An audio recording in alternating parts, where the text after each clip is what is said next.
Hi there, my name is Christine, and I'm sure you know me by now.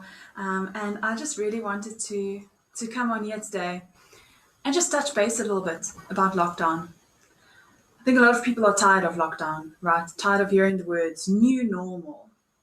And maybe you feel like you want to go back to life the way it used to be. Maybe you were even bored at work and you would happily take boredom at work at the moment instead of worrying about lockdown and staying at home and having kids and just too many things. But sometimes the old normal is not the best normal to return to, and this is especially true in running our businesses. And I think the past few weeks of lockdown, or many weeks of lockdown, has really shaken a lot of businesses, and it has really forced us to reconsider what our businesses look like and figure out how and if we are even able to carry on.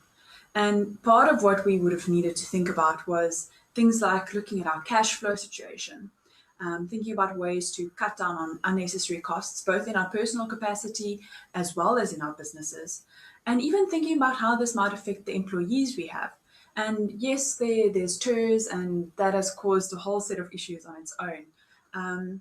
But I'm hearing more and more businesses are looking at retrenchments.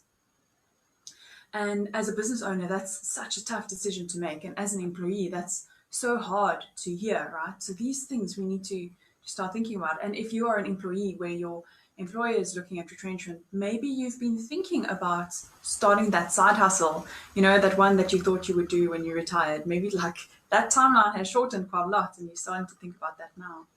And and some other things that we might have thought about is things like our debt relief options. And as you know, there are a lot of things that the government has put in place to allow us to claim some sort of support. But that's come with its own set of challenges. Maybe you don't qualify. Maybe the process is too lengthy, and it's been frustrating. And as I said, TERS has been driving many people crazy. And then also even think about ways in which we need to pivot our business and to change our marketing strategies, to change our market altogether. Maybe there are just completely new things that you need to start thinking about.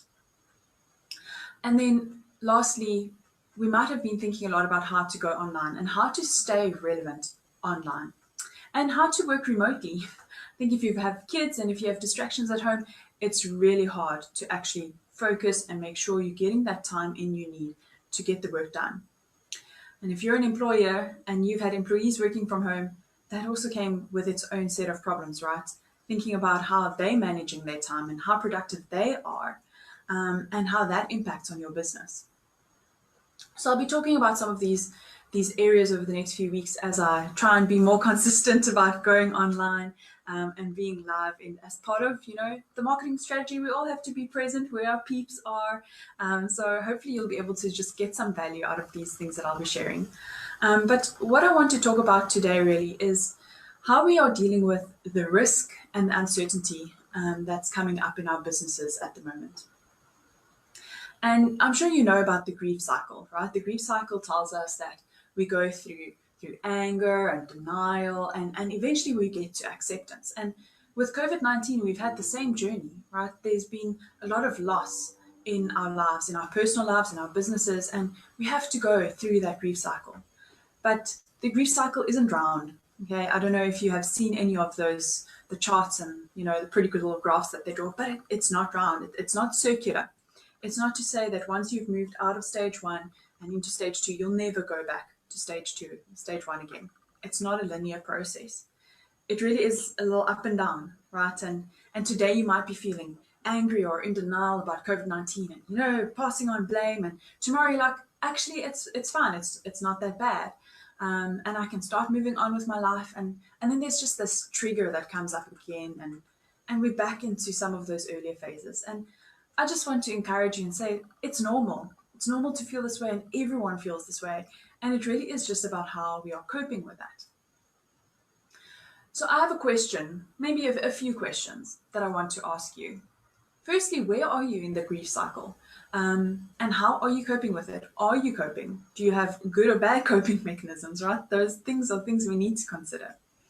But if you think about your business, have you thought about what would happen if we had to go back to lockdown level 4 or even level 5? think a lot of areas are becoming hotspots, right? And in PE, we are a definite hotspot. And I was looking at some stats today, and it's not looking so good for us. And there is a big chance that some communities will go back to level 4 or level 5. And we've just gotten out of those levels and we're into level 3 and we're hoping for level 2. But, you know, if we had to go back to those levels, what is going to happen to your business?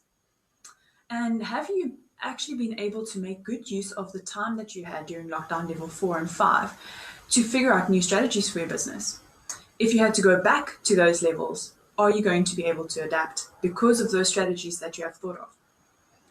And then what are your finances looking like? Your business finances, for sure, that is super important to look at, but also your personal finances. Have you had emergency savings in place? You know, they say that emergency savings is supposed to be like 3 months worth, but many people don't have that. And even if they have it in their personal capacity, they might not have it in their business. So I really want to challenge you to think about that and what are you going to start doing to start building up those savings? And then those debt relief options, right? I've been scared by the fact that there are so many businesses that are struggling to survive after just a 3-month period, even 3 weeks if you think about that first period of lockdown. And it's just scary to see how poorly people are really planning their finances. A lot of people had to jump on that debt relief gravy train because they have no other options. But that for me is really indicative of a few things. Firstly, business owners don't understand their finances. And secondly, they're ignorant of their financial situation as long as there's money in the bank. If there's no money in the bank, then suddenly it's crisis stations, right? And I think that's what a lot of people have been going through. And then I've also noticed that business owners will often extract too much money out of their business because they don't understand what they need in their personal capacity. They never did the calculation to say, this is what I need to survive in my personal capacity, and then grow their business from there.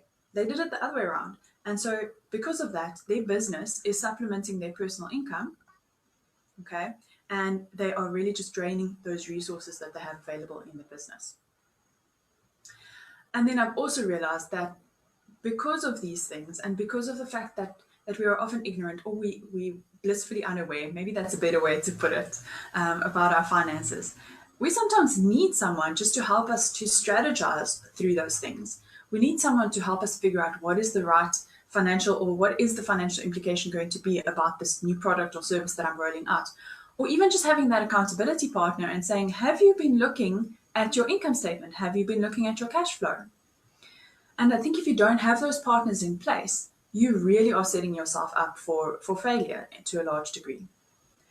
Now, you might say, Christine, I just need to survive right now. I just need to go through this day-to-day thing, you know. I can't worry about finances now. I just need to get people to come through the door.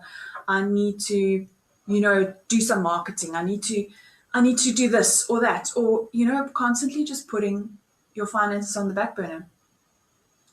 And, you know, I get it. I understand that finances are not things that we always want to be paying attention to. But I really want to challenge that thinking, because if you don't start paying closer attention to your finances, your business is never going to survive, because that is the whole reason why we have a business, right? It's to be profitable.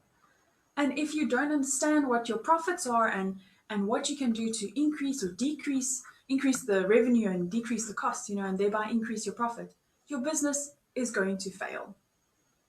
And maybe that means that you need to bring someone on board. I don't know. Okay, it just depends on your situation. But because profitability is such an important factor in your business and you really need to come to grips with those things, I want to help you to look at that. Okay, I want to unpack some of those secrets that your income statement holds. Okay, there are a lot of things that your income statement can tell you if you know what to look for and where to look for it. So I have a free webinar, and this is not just a punt, okay, for to the whole live was not just to get to this point, but this is a resource that I'm offering you, okay? So next week I'm going to be having a free webinar, 1 hour power hour session.